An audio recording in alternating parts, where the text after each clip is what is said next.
So, the ballad of songbirds and snakes.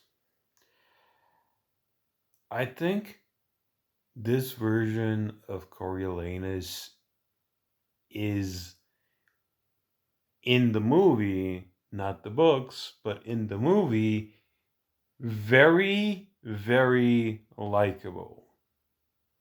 Like, to an extent that you, like, actually do see the girlfriend as a bitch. Like, she's not even a girlfriend, she's just some girl who just decides to think of him as a monster, like this the first sign of trouble. Like there's something seriously wrong with this woman. Like their relationship felt cold and manipulative, more manipulative on her side than his. Now, in the books, there's way more content that fleshes out the relationship, so it's a completely different thing. But like Coriolanus really feels like a human being right now. The one problem I had with his depiction was at the end where he's too cartoonishly evil in his stance. Like he makes a sudden shift where he seems cold and detached and like magical self-confidence, like mustache twirling vibe comes from him. But immediately before that was this very good, like more than 2 hour long narrative where he just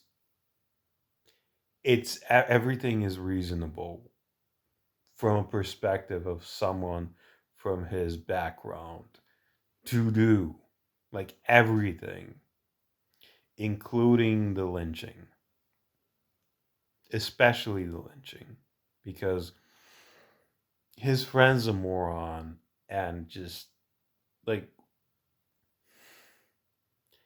it's his friend's own mistakes that get him killed. Like Coriolanus, like I would probably do the exact same thing. In fact, most of the audience would probably do the exact same thing because that guy doesn't have a real plan. It's a weird, useless like attitude towards the world. It just does not make sense. Now, would I have done it without like properly talking to him? No, I'd probably point out that, dude, we saw people get eaten when the day my I found out my dad died. What are you doing? I said change things as in manipulate rich people into making the right choices or something.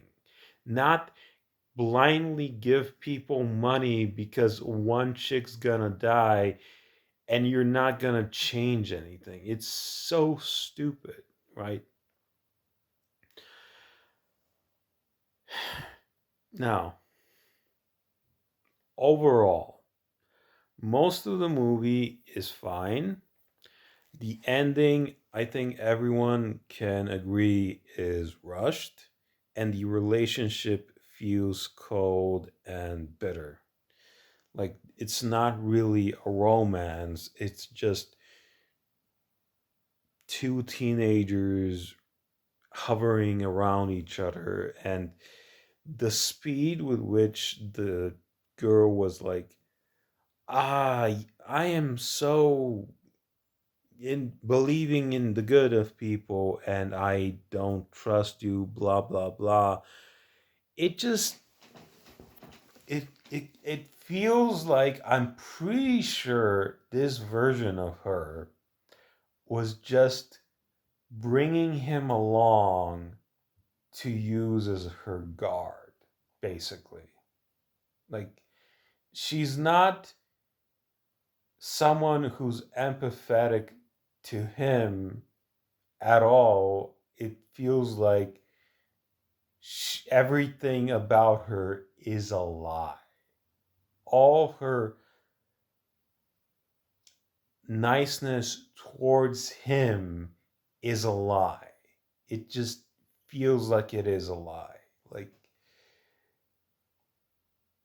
and plus, like, logically, because the relationship isn't like that, like, there's any number of people that just makes sense. The fact that he was so bad at lying at that moment tells me that he actually cared for her, right? And she's like, "Who's number three? Who's number three?" She didn't like automatically think, well, maybe he's counting the tuberculosis girl, or maybe he's counting both her lover and the mayor's daughter. Maybe blah blah blah. There are there he technically killed four, maybe five people if you count the immediate dominoes of what he's done. Six if he's counting his friend, because his friend went after him and followed him. Like, without having any sort of fleshed out reality, there it just feels so wrong. It just, she really feels like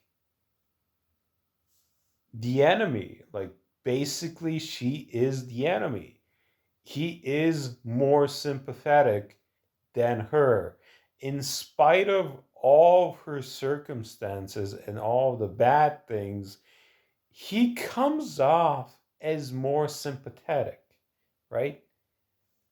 At the end of the day, he's the one, like, trying and trying and trying and trying to save her, and then she just, the first sign of trouble, just goes, you're a murderer, you're a monster, I hate you. Like, she doesn't specifically say that, but it's so obvious that's what she's thinking, and it's so fucking ridiculous of her to be like this after he, like, if the relationship were fleshed out and he told her about seeing people get eaten and being secretly poor and all that, like, then she would be a real bitch. Like, I think she's kind of a casual bitch. I don't know, but I really didn't like this chick. I really didn't like her. Now, it could be my bias. It could be Rachel Zegler being Rachel Zegler. Now, Rachel Zegler managed to sing well. She's a good singer. I'll give her that. Yeah. Her acting was serviceable, but like, I don't think I'm too biased. I think, yeah, I think the character herself, even if you didn't know who Rachel Zegler was, is not all that likable. Like, they didn't put in the work of humanizing her, fleshing her out, making us really feel sympathy. It all feels like, from his perspective, she is a manipulator she is someone who saw him as a tool. And yeah, also, yeah, I know the way the movie and the books ended, it raises a certain lineage question, a certain question of lineage, right? But I feel like 75 years, I mean, whatever many decades, is more than enough time to check on a body, right? Like, I don't think this guy would have allowed, a person from his family to stay in the districts, right? I don't think he would have allowed said person, if he is Katniss's grandpa, to like they wouldn't starve, is what I'm saying. He would have just had them in some little pocket that he controlled, and just he could have spun it off as some sort of experiment or whatever. Blah blah blah. I'm just saying. Okay. The movie is a decent watch. Ending portion 23 minutes, rushed. Absolute ending kind of cartoonish, but you get the sense that this is a real character. You might not be overly annoyed by the slight acceleration towards the end. I think, as well as many other reviewers, that it probably would have been better as a miniseries, not necessarily a two-parter, but a miniseries, because yeah, the way it's structured, you'd have to cut off a little bit from the start to the part where they find out what he did, and then you have to restructure the second movie to flesh out the relationship way more. So there is some issue with how you would make a movie about this, two movies about this instead of one. But as a show, you'd have more than enough time to flash out everything and, you know, make the relationship less cold and less artificial, more book accurate. But as it stands, Rachel Zegler's character is cold and manipulative, from what I can understand, from what I saw.